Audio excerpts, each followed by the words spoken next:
கர்த்தருக்கு பிரியமான சகோதரி சகோதரிகளே, ஆபிரகாமுடைய விசுவாச பயணத்தை பற்றிய பாடத்தை சென்ற வாரத்திலே நாம் தொடங்கினோம். ஆபிரகாமை தேவன் அழைக்கிறார்.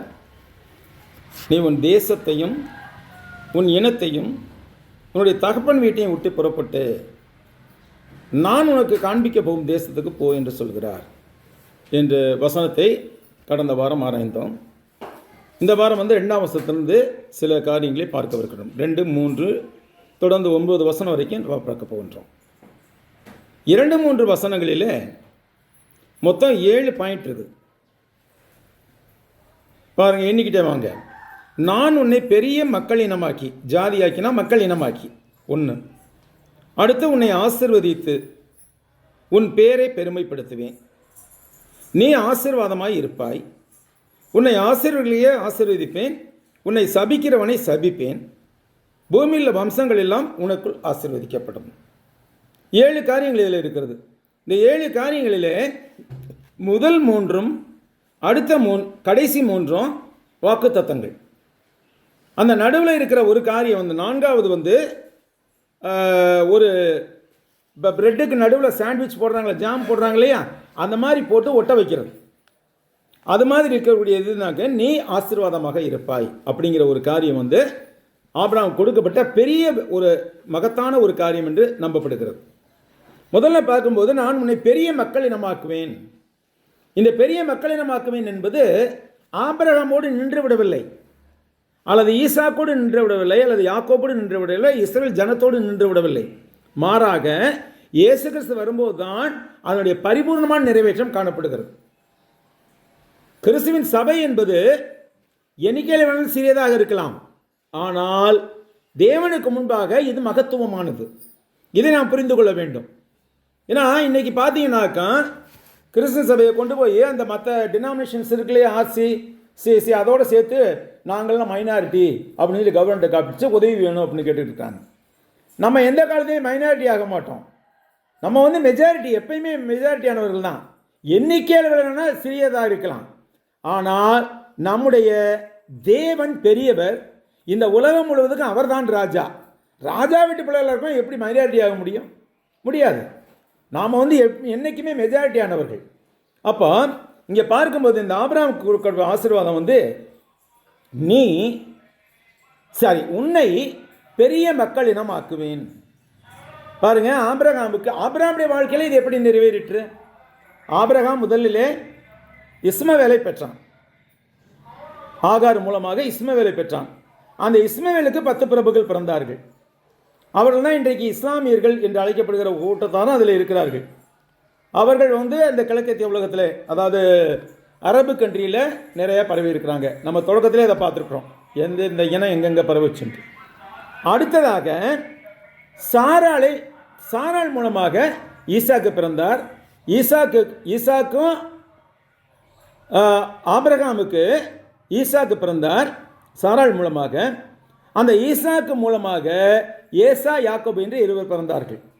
அதில் யாக்கோபை மட்டும் தேவன் தெரிந்து கொண்டார். ஏசாவை வெறுத்தார் என்று காண்கின்றோம். ஏசா ஏதோமிற்கு தகப்பனானான், யாக்கோபு இஸ்ரவேலருக்கு தகப்பனானார். அப்போ இந்த இஸ்ரவேலர்களுக்கு மாத்திரம்தான் வாக்குத்தத்தம் பண்ணப்பட்ட தேசத்தை சுதந்திரித்துக் கொள்ளக்கூடிய ஒரு அதிகாரத்தை கொடுத்திருந்தார் தேவன். இதெல்லாமல் ஆபிரகாம் கேத்தூரால் என்ற ஒரு பெண்ணையும் திருமணம் முடித்திருந்தார். அந்த கேத்தூரால் மூலமாக 6 மகன்கள் அவருக்கு பிறந்தார்கள். அவங்க ஒரு பெரிய மக்கள் இனமானார்கள். இப்படி உடல் ரீதியாக, இந்த உலக ரீதியாக பார்க்கின்ற போது ஆபிரகாமுடைய 3 மனைவிகள் மூலமாக மிகப்பெரிய மக்கள் இனங்கள் உருவாயிற்று. ஆனாலும் கூட அந்த மக்கள் இனங்கள் எல்லாம் கிறிஸ்தவர்களோடு ஒப்பிடுகையில் ஒன்றுமே இல்லை என்று தான் நம்ம சொல்ல முடியும். ஏனென்றால் ஆவிக்குரிய இஸ்ரவேலராகிய நாம் வருவதற்காகத்தான் தேவன் காத்திருந்தார். நம்முடைய அழைப்பு அவ்வளவு பிரதானமானது, நம்முடைய அழைப்பு அவ்வளவு முக்கியத்துவம் வாய்ந்தது. நம்மை அழைத்த தேவன் அன்றைக்கு ஆபிரகாமை அழைத்து உன்னை பெரிய ஜாதியாக்குவேன் என்று சொன்னார். உன்னை ஆசீர்வதிப்பேன் என்று சொல்லுகிறார். இந்த ஆசீர்வாதம் கலாத்தியர் 3:16 பாருங்களேன், அங்கே தான் நிறைவேறுது. கலாத்தியர் 3:16 பாருங்க.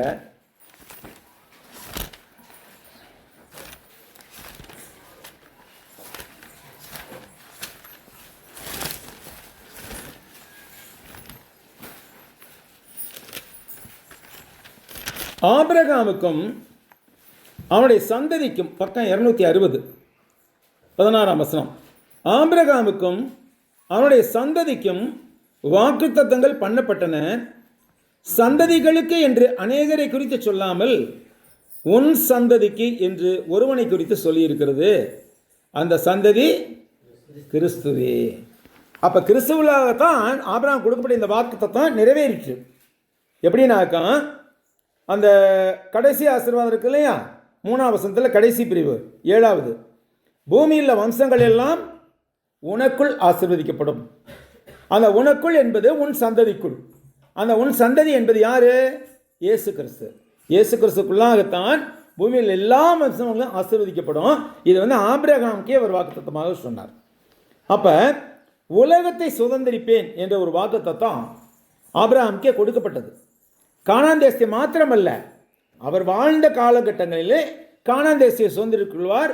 அவருடைய வாரிசுகள் கானான் தேசத்தில் குடியிருப்பார்கள். ஆனால் இங்கே பார்க்கும்போது ரோமர் 4:13 பாருங்களேன். ரோமர் 4:13 பவுல் மிக அழகாக எழுதுகிறதை நம்ம ஏற்கனவே பைபிள் ஸ்டடியை படித்து முடித்தது தான் அது. ரோமர் 4:13 பக்கம் 211. அன்றியும் உலகத்தை சுதந்திரிப்பான் என்ற வாக்குத்தத்தம் ஆபிரகாமுக்காவது அவன் சந்ததிக்காவது நியாயப்பிரமாணத்தினால் கிடையாமல் விசுவாசத்தினால் வருகிற நீதியினால் கிடைத்தது. ஏன்னா அந்த காலகட்டத்தில் நியாயப்பிரமாணம் கிடையாது. உலகத்தை சுதந்திரிப்பான் என்ற வாக்குத்தத்தம் ஆபிரகாமுக்கு கொடுக்கப்பட்டது என்று பவுல் சொல்லுகிறார். அப்போ அது விசுவாசத்தினால் வருகிற நீதியினால் கிடைத்தது என்று சொல்லுகிறார். அடுத்து நம்ம பார்க்கும்போது இந்த உலகத்தை சுதந்திரத்துக்குரிய வாக்கு தத்துவத்தை நம்முடைய கர்த்தராகிய இயேசு கிறிஸ்து கூட நமக்கு அருளி இருக்கிறார். மத்தேயு 5:5 மலை பிரசங்கத்தில் 5வது பாக்கியமாக அவர் சொல்லுவது என்ன? சாந்த குணமுள்ளவர்கள் பாக்கியவான்கள், அவர்கள் பூமியை சுதந்திரித்துக் கொள்வார்கள் என்று சொல்லுகிறார். சாந்த குணமுள்ளவர்கள் பாக்கியவான்கள், அவர்கள் பூமியை சுதந்திரித்து. பூமியினா என்ன? பூமியில் எல்லா சொத்துக்களையுமா? இல்லை, பூமியில் உள்ள மக்களை. இயேசு சாந்தமும் மனத்தாழ்மையே வந்தார். அவர் பூமியில் மக்களை சுதந்திரித்துக் கொள்ள மனதுள்ளவராக இருக்கிறார். இன்றைக்கு பார்த்தீர்கள் என்றால் கிறிஸ்தவம் தான் உலகத்தில் அதிகமான பேர் பின்பற்றக்கூடிய ஒரு மதமாக இருக்கிறது. அதாவது நாமநகர் கூட்டத்தெல்லாம் சேர்க்கும்போது கிறிஸ்தவத்துக்கு அடுத்தபடியாக தான் மற்ற மார்க்கங்கள் எல்லாம் வருகின்றன. அப்போ பூமியை சுதந்திரித்துக் கொள்வார்கள் யாரு? சாந்த குணம் உள்ளவர்கள். அடுத்து நம்ம பார்க்கும்போது 1 பேதுரு 1:4 ஒரு வசனம் இருக்கிறது பாருங்க. 1 பேதுரு 1:4.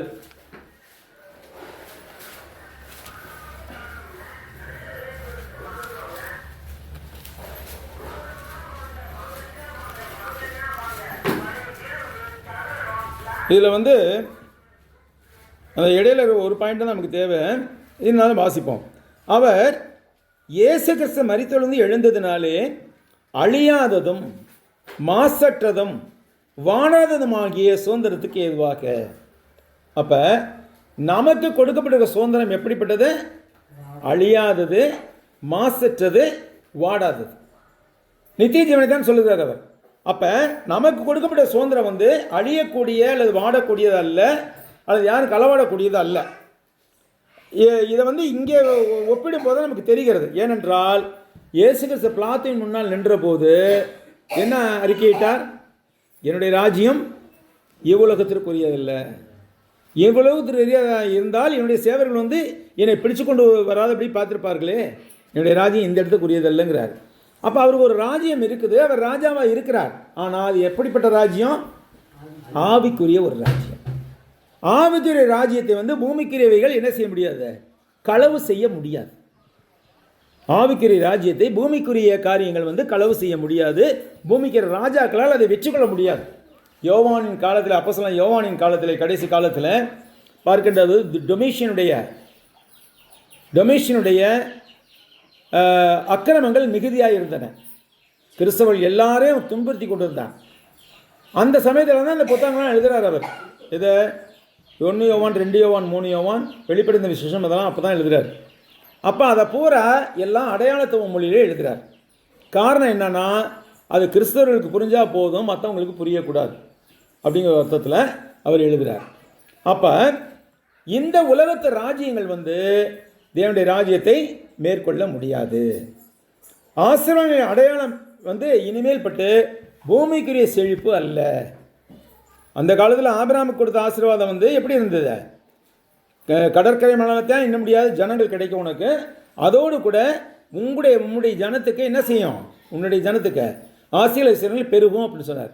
ஆனால் இயேசு கிறிஸ்துவாக வருபவர்களுக்கு பூமிக்குரிய செழிப்பு ஆசீர்வாதம் கொடுக்கப்படுவது கிடையாது. அது கிடையாது. நம்முடைய ஆசீர்வாதங்கிறது நம்ம இன்னமே என்ன செய்கிறோம், நம்ம வியாபாரம் பெருகணும், விவசாயம் பெருகணும், இதை செய்யணும் அதை செய்யணும், இந்த பூமிக்குரிய காரியங்களே நிறைய கேட்டுக்கொண்டு இருக்கிறோம். ஆனால் பிரியமானவர்களே, இயேசு கிறிஸ்து நம்மை ஆவிக்கிறவைகளை நிறைவான ஆசீர்வாதங்களை கொடுப்பதற்கு அவர் தயாராக இருக்கிறார். அதை பெற்றுக்கொள்வதற்கு நாம் இன்னும் ஒரு படி முன்னேற வேண்டும். எபேசியரில் பார்க்கும்போது 1ஆம் அதிகாரத்தில் 3ஆம் வசனம், எபேசியர் 263ஆம் பக்கம், எபேசியர் 1ஆம் அதிகாரம் 3வது வசனம் பாருங்கள். நம்முடைய கர்த்தராகிய இயேசு கிறிஸ்துவின் பிதாவாகிய தேவனுக்கு ஸ்தோத்திரம், அவர் கிறிஸ்துவுக்குள் உன்னதங்களிலே ஆவிக்குரிய சகல ஆசீர்வாதத்தினாலும் நம்மை ஆசீர்வதித்திருக்கிறார். பூமிக்கீரைன்னு போட்டிருக்காங்க இல்லை, பூமிக்கீரை எப்படி வேணாலும் வாழ்ந்து விட்டு போகலாம். கார் இருந்தாலும் வாழலாம், கார் இல்லாட்டியும் வாழலாம். சைக்கிள் இருந்தாலும் வாழலாம், சைக்கிள் இல்லாட்டியும் வாழலாம். வீடு இருந்தாலும் வாழ முடியும், வீடு இல்லாட்டியும் வாழ முடியும். ஆனால் ஆவிக்குரிய ஆசீர்வாதத்தை கொடுப்பதற்கு தான் இயேசு கிறிஸ்து வந்தார். இந்த பூமியிலே வாழ்கின்ற எல்லாரும் அதை சுதந்திரித்துக் கொள்ள முடியும். அதனால தான் சொல்றாரு, கிறிஸ்துவுக்குள் உன்னதங்களிலே ஆவிக்குரிய சகல ஆசீர்வாதத்தினாலும் நம்மை ஆசீர்வதித்திருக்கிறார். அடுத்து நம்ம பார்க்கும்போது இந்த இதில் 7 பாயிண்ட் இருக்குன்னு சொன்னேன். உன்னை பெரிய மக்களை நமாக்குவேன், உன்னை ஆசீர்வதிப்பேன், உன் பேரை பெருமைப்படுத்துவேன்.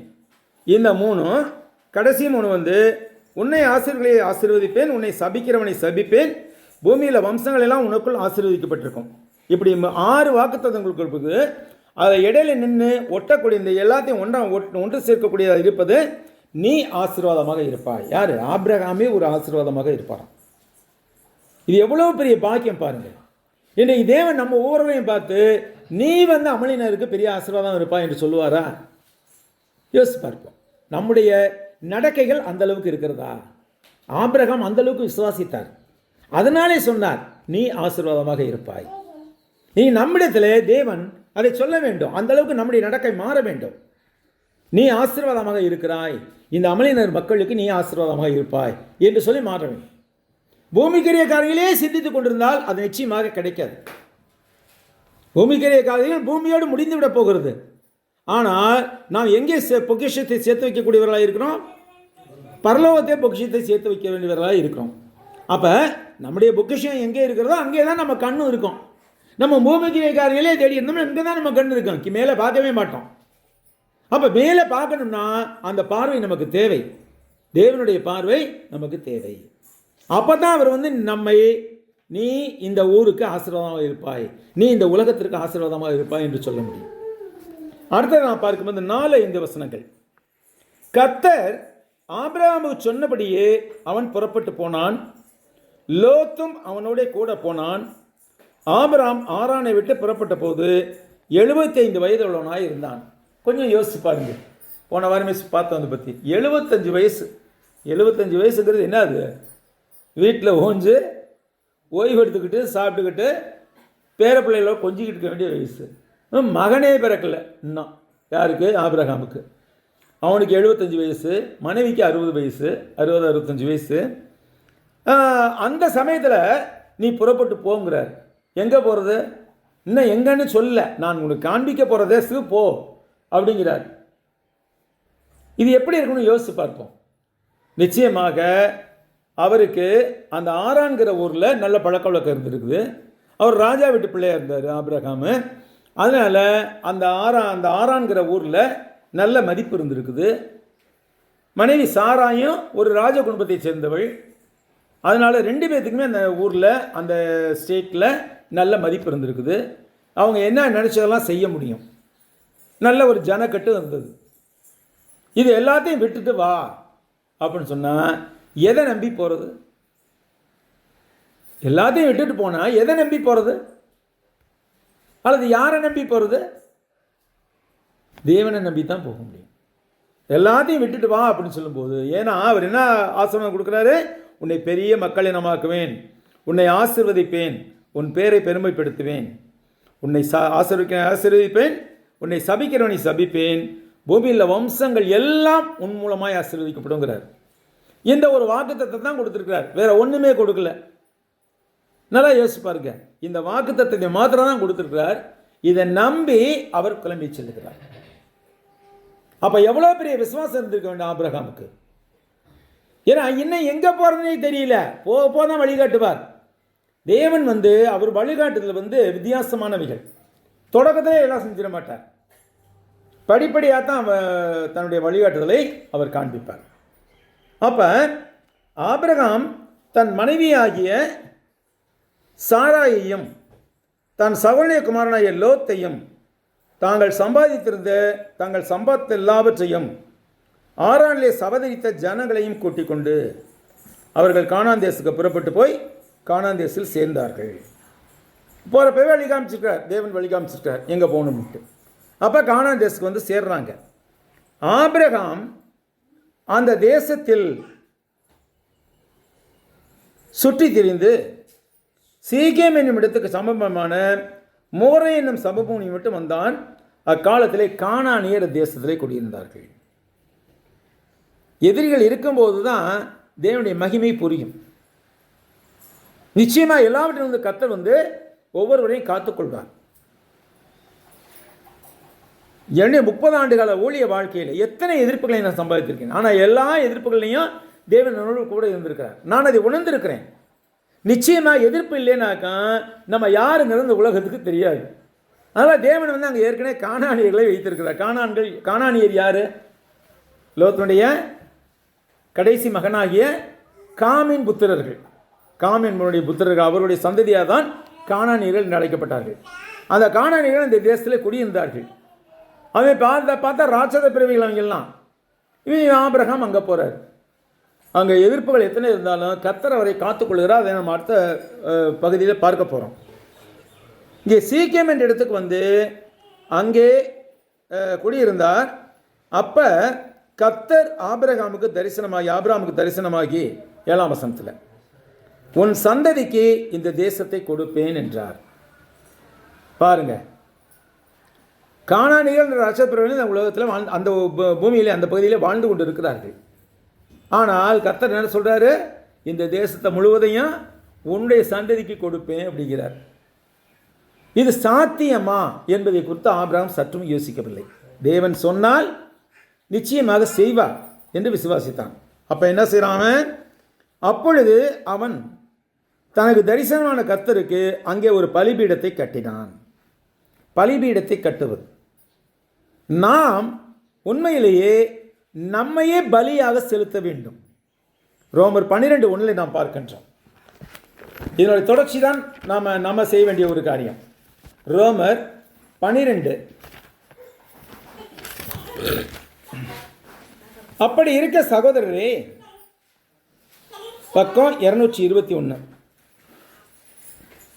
12ஆம் அதிகாரம் முதல் 2 வசனங்கள். அப்படி இருக்க சகோதரரே, நீங்கள் உங்கள் சரீரங்களை பரிசுத்தமும் தேவனுக்கு பிரியமுமான ஜீவ பலியாக ஒப்புக் கொடுக்க வேண்டும் என்று தேவனுடைய இரக்கங்களை முன்னிட்டு உங்களை வேண்டிக் கொள்கிறேன். இதுவே நீங்கள் செய்யத்தக்க புத்தியுள்ள ஆராதனை. உங்கள் சரீரங்களை தேவனுக்கு பிரியம், உங்கள் சரீரங்களை பரிசுத்தமும் தேவனுக்கு பிரியமுமான ஜீவ பலியாக ஒப்புக் கொடுக்க வேண்டும் என்று சொல்கிறார். நம்ம எதுக்கு பலி செலுத்திக்கிட்டு இருக்கிறோம்? தேவனுக்கு பலி செலுத்தணும்னு சொல்றார். நம்ம உடலை தேவனுக்கு பலியாக கொடுக்க வேண்டும் சொல்றார். நம்ம எதுக்கு பலியாக செலுத்தி கொண்டிருக்கோம்? இப்ப விவசாயத்துக்கும் வியாபாரத்துக்கும் மற்ற வேலைகளுக்கும் பலி செலுத்தி கொண்டிருக்கிறோம் நம்ம உடம்ப. அதுக்கு தானே நம்ம உடம்பை பயன்படுத்திக்கிட்டு இருக்கிறோம். ஆனா தேவன் தமக்கு பயன்படுத்த வேண்டும் என்று சொல்லுகிறார். அவருக்கென்று நாம் பயன்பட வேண்டும். அதுக்குத்தான் இந்த உலகத்தை வைத்திருக்கிறார், நம்மை அழைத்திருக்கிறார். இதுவே நீங்கள் செய்யத்தக்க புத்தியுள்ள ஆராதனை. அதையும் சொல்றார். நீங்கள் இந்த பிரபஞ்சத்துக்கு ஒத்த வேஷம் தெரியாமல், இந்த பிரபஞ்சத்துக்கு ஒத்த வேஷம் தரிக்கக்கூடாது. நம்ம இந்த உலகத்து மக்களை போல நம்மளும் போயிடக்கூடாது. அதான் ஒத்த வேஷம் தெரிகிறதுங்கிறது.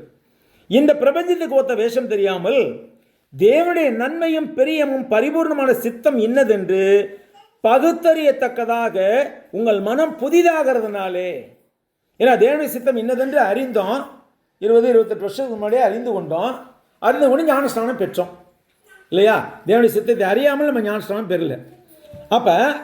அப்படி நம்ம புதிதானது மனம், நம்ம மறுரூபமாகி இருக்கிறோமா?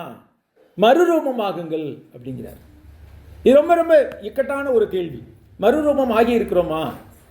முழுதுமாக மறுரூபம் ஆகி இருக்கிறோமா? முழுதுமாக மறுரூபமாக இருந்தால் நம்ம நிலைமை வேற மாதிரி இருக்கும். அதை ஓரளவுக்காவது மறுரூபம் ஆகி இருக்கிறோமா யோசிச்சு பார்ப்போம். அடுத்து நம்ம பார்க்கும்போது 8-9 வசனங்கள். பின்பு அவன் அபிடை விட்டு பெயர்ந்து பெத்தேலுக்கு கிழக்கே இருக்கும் மலைக்கு போய், பெத்தேல் தனக்கு மேற்காகவும் ஆயி தனக்கு கிழக்காக இருக்கும்படி கூடாரம் போட்டு என்ன செய்கிறான்? அங்கே கர்த்தருக்கு ஒரு பலிபீடத்தை கட்டி கர்த்தருடைய நாமத்தை தொழுது கொண்டான். ஆபிரகாம் போகிற இடத்துல பூரா, அவன் குடியிருக்கிற இடத்துல பூரா முதல்ல செய்கிறது என்னது? ஒரு பலிபீடம் கட்டுவார். அப்புறம் தான் மற்ற வேலையை பார்ப்பார். அப்போ முதலாவது தேவனுடைய ராஜ்யத்தையும் அவருடைய நீதியும் தேடினார். முதல்ல கர்த்தருக்கு ஒரு பலிபீடத்தை கட்டுவார், அதுக்கப்புறம் தன்னுடைய கூடாரத்தை அமைப்பார். ஆக அங்கே ஒரு கூடாரம் போட்டு அங்கே கர்த்தருக்கு ஒரு பலிபீடத்தை கட்டி கர்த்தருடைய நாமத்தை தொழுது கொண்டான். ஆக அவர் போனது ஒரு காணப்படாத ஒரு பாதை, இதுவரைக்கும் அவர் கண்டிராத ஒரு பாதை. அந்த பாதையில் போவதற்கு அவருக்கு அதிகமான விசுவாசம் தேவைப்பட்டது. அந்த விசுவாசத்தை தனக்குள்ளாக அவர் வளர்த்து கொண்டார். அடுத்தபடியாக படிப்படியான வழிகாட்டுதல் தான் இருந்தது. அவருக்கு படிப்படியாகத்தான் தேவன் வழிகாட்டி கொண்டிருந்தார். என்ன வேணும்? அடுத்து தடைகள் அங்கே ஏராளமாக இருந்தன. எங்கே கானான் நாட்டில் தடைகள் இருந்தன நிறையா. ஆனால் தடைகளின் மத்தியிலே தேவ பிரசன்னம் அவரை இழுத்துச்சு. அடுத்ததாக அவர் தேவன் தன்னை வழிநடத்தியதற்காக பதில் செயல் செய்கிறார். என்ன செய்கிறார்? ஆராதனை செய்தார். தேவனுக்கு ஆராதனைக்காக பலிபீடத்தை கட்டினார். அதே மாதிரி அங்கே ஆவிக்குரிய வகையிலே சுத்திகரிக்கவும் பட்டார். அவர் ஆவிக்குரிய வகையில் சுத்திகரிக்கப்பட்டார். அதோடு கூட வாக்குத்தத்தம் பண்ணப்பட்ட தேசத்தை கண்களால் கண்டார். இந்த நாட்டில் தான் என்னுடைய சந்ததியெல்லாம் வாழ போகிறாங்க அப்படின்னு தெரிஞ்சது அவருக்கு. சோதனைகள் பல ஏற்பட்டது அவருக்கு. அந்த சோதனைகளையும் என்ன செய்தார்? தன்னுடைய நம்பிக்கையிலே உறுதியாக இருந்தார். பிரியமானவர்களே, அதனால்தான் அவர் விசுவாசத்தின் தகப்பன் என்று அழைக்கப்படுகிறார். அதன் பின்பு ஆபிரகாம் புறப்பட்டு தெற்கே பிரயாணம் பண்ணி கொண்டு போனான். இங்கே பார்க்கும்போது ஆபிரகாமுடைய விசுவாசத்தை பார்க்கும்போது நாம் ஏற்கனவே நன்கு வாசித்த வசனம் தான் எபிரேயர் 11ஆம் அதிகாரம் விசுவாசத்தின் அறைவீடு என்று சொல்லக்கூடிய அந்த அதிகாரத்தில் ஆபிரகாமுடைய வாழ்க்கையை பற்றியான ஒரு காரியங்கள் இங்கே சொல்லப்பட்டிருக்கிறது. 8வது வசனம். விசுவாசத்தினாலே ஆபிரகாம் தான் சுதந்திரமாக பெறப்போகிற இடத்திற்கு போகும்படி அழைக்கப்பட்ட போது கீழ்ப்படிந்து தான் போகும் இடம் என்னதென்று அறியாமல் புறப்பட்டு போனான். பக்கம் 308, 8வது வசனம். விசுவாசத்தினால் ஆபிரகாம் தான் சுதந்திரமாக பெறப்போகிற இடத்திற்கு போகும்படி அழைக்கப்பட்ட போது கீழ்ப்படிந்து தான் போகும் இடம் என்னதென்று அறியாமல் புறப்பட்டு போனான். அதோடு கூட விசுவாசத்தினாலே அவன் வாக்குத்தத்தம் பண்ணப்பட்ட தேசத்தில் பரதேசியைப் போல் சஞ்சரித்து அந்த வாக்குத்தத்தத்துக்கு உடன் சுதந்திரராகிய ஈசாக்கோடும் யாக்கோபோடும் கூடாரங்களிலே குடியிருந்தான். கூடார வாழ்க்கை என்பது என்ன? எப்படிப்பட்ட ஒரு வாழ்க்கை? தற்காலிகமான ஒரு வாழ்க்கை. இந்த மாதிரி நிரந்தரமாக வீடெலாம் கட்டி இருக்கிறது இல்லை. கூடாரம் என்பது ஒரு தற்காலிகமான வாழ்க்கை. அங்கே பனி அடிக்கும், காற்றடிக்கும், மழை பெஞ்சுன்னா ரொம்ப சிரமம் எல்லாமே இருக்கும். ஆனால் கூடாரங்கள் தான் குடியிருந்தார். ஏன்னாக்கா அதுக்கு பதில் இருக்குது 10ஆம் வசனத்தில். ஏனெனில் தேவன் தாமே கட்டி உண்டாக்கின அஸ்திவாரங்களும் நடக்கிறதுக்கு அவன் காத்திருந்தான். தேவன் நிச்சயமாக நமக்காக ஒரு வீட்டை உண்டு பண்ணி இருக்கிறார். அந்த வீட்டுக்கு நம்ம போகணும். அங்கே ஒரு நகரம் இருக்கும். அந்த நகரத்தில் அஸ்திவாரங்களில் வீடு, பெரிய வீடுகள்லாம் கட்டி வச்சிருக்கிறாரு. அந்த வீட்டுக்கு நம்ம போகணுங்கிற நினைப்பில் இங்கே வாழ்கின்ற போது அந்நியனாக பரதேசியாக சஞ்சரித்து கொண்டிருந்தார். எவ்வளோ ஒரு காரியம் பாருங்க. அவர் நம்ம அதிகபட்சம் போனால் நான் சொல்கிறது மாதிரி ஒரு 100 வருஷம் 120 வருஷம் இருக்கலாம். ஆனால் இந்த 120 வருஷம் வாழ்க்கைக்கு நம்ம என்னென்ன திட்டமிடுறோம். ஆனால் ஆபிரகாம் அப்படிலாம் திட்டமே இடல. இந்த உலகத்தில் ஏதோ ஒரு அந்நியர் போல ஒரு கூடாரவாசியாக இருந்துருவோம் என்று சொல்லி இருந்து கொண்டிருந்தார். ஏன்னாக்கா தேவன் தாமே கட்டி உண்டாக்கிய அஸ்திபாரமுள்ள நகரத்திற்கு அவன் காத்திருந்தான். அதோடு கூட விசுவாசத்தினாலே சாராளும் வாக்குத்தத்தம் பண்ணினவர் உண்மையுள்ளவர் என்று எண்ணி கர்ப்பந்தரிக்க பலனடைந்து வயது சென்றவளாக இருந்தும் பிள்ளை பெற்றாள். ஆபிரகாமின் விசுவாசத்திற்கு சற்றும் குறைந்ததல்ல சாராயின் விசுவாசம். அதனால்தான் வயது சென்றவளாக இருந்தும் கர்ப்பந்தரிக்க பலனில்லாதிருந்தும் அவள் ஒரு குழந்தையை பெறக்கூடிய ஒரு கிருபையை தேவன் கொடுத்தார். பிரியமானுள்ளே, விசுவாசின் தகப்பன் என்று ஆபிரகாமை அழைத்தோமானால் விசுவாசின் தாய் என்று தாராளமாக சாராயை அழைக்கலாம். சில தவறுகள் அவளும் செய்திருக்கிறாள். ஆபிரகாமும் சில தவறுகள் செய்திருக்கிறார். ஆனாலும் கூட தேவன் குறையில்லாத மனிதனை தேடிக்கொண்டிருப்பதை. குறையில்லாத மனிதர் யார் இருக்கா அந்த உலகத்தில்? யாருமே கிடையாது. நான் பாவம் செய்யலை, நான் ரொம்ப முற்றிலும் பரிசுத்தவான் என்று சொல்லி யாராவது சொல்ல முடியுமா? யாருமே சொல்ல முடியாது. அப்போ இந்த உலகத்தில் வாழ்கின்ற காலங்களிலே குறைகளுள்ள மனிதன் மூலமாக தேவன் தம்முடைய நிறைவான திட்டத்தை செயல்படுத்துகிறார். மிகச்சிறந்த எடுத்துக்காட்டு ஆபிரகாமும் சாராயும். ஏன்னா ஆபிரகாம் புறப்பட்டு போனாலும் அங்கே பின்னாடி ஒரு ஸ்க்ரூ இருந்தது இல்லையா? அந்த ஸ்க்ரூ டைட் பண்ணியிருந்தா ஒரு புறப்பட்டு போயிருந்திருக்க முடியுமா? நல்லா யோசிச்சு பாருங்க. நம்ம வீட்டுகளில் என்ன நடக்குது யோசிச்சு பார்ப்போம். மனைவிங்கிறவங்க என்ன செய்கிறாங்க? ஒருவேளை கண்ட்ரோல் பண்ணுறாங்க, ஒவ்வொரு கணவனையும் கண்ட்ரோல் பண்ணுறாங்க இல்லையா? ஏதாவது பிளான் பண்ணிக்கிட்டு இருப்போம், இங்கே போகலாம் அங்கே போகணுன்ட்டு. எங்கே போகிற, அங்கே எதுக்கு போய்கிட்டு, அதெல்லாம் போகக்கூடாது அப்படின்னா என்ன செஞ்சுவான்? ஆஃப் ஆயிடுவான் இல்லையா? அந்த மாதிரி சாராள் சொல்லியிருந்தா நிச்சயமாக ஆபிரகாம் என்ன செஞ்சிருக்க முடியாது, பிறப்பிட்டு வந்திருக்க முடியாது.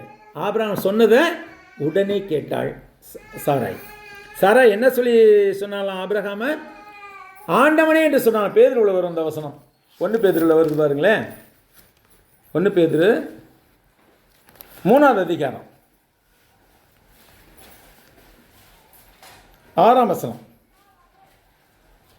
அந்தபடியே சாராள் ஆபிரகாமை ஆண்டவன் என்று சொல்லி அவனுக்கு கீழ்ப்படிந்திருந்தாள். புருஷன் என்னன்னு கூப்பிட்டாலாம்? ஆண்டவனே கூப்பிட்டாலாம். ஆண்டவனே கூப்பிட்டு கீழ்ப்படிந்திருந்தாலாம். கீழ்ப்படிகளாக இருக்க வேண்டுமா? கீழ்ப்படிய பண்ணுகிறவர்களாக இருக்க வேண்டுமா பெண்கள்? நிச்சயமாகவே வேதாமத்தின் படி பார்க்கும்போது கீழ்ப்படிகளாக இருக்க வேண்டும். அதான் முக்கியம். கீழ்ப்படிதல் ரொம்ப ரொம்ப முக்கியம். யாருக்கு? சொந்த கணவர்களுக்கு கீழ்ப்படிதல் இந்த விஷயத்தில் முக்கியம்.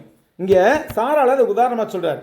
அந்தபடியே சாராள் ஆபிரகாமை ஆண்டவன் என்று சொல்லி அவனுக்கு கீழ்ப்படிந்திருந்தால், நீங்கள் நன்மை செய்து ஒரு ஆபத்துக்கும் பயப்படாது இருந்தீர்களானால் அவளுக்கு பிள்ளைகளாக இருப்பீர்கள். பிரியமானவர்களே, சாராளுடைய வாழ்விலிருந்தும் நாம் கற்றுக்கொள்ளக்கூடிய பாடங்கள் நிறைய இருக்கின்றன. ஆபிரகாம் விசுவாசத்தின் தகப்பனாக இருக்கிறார். நிச்சயமாக சாராளை விசுவாசத்தின் தாய் என்று, ஆனால் அவளும் கூட தவறுகள் செய்திருக்கிறாள்.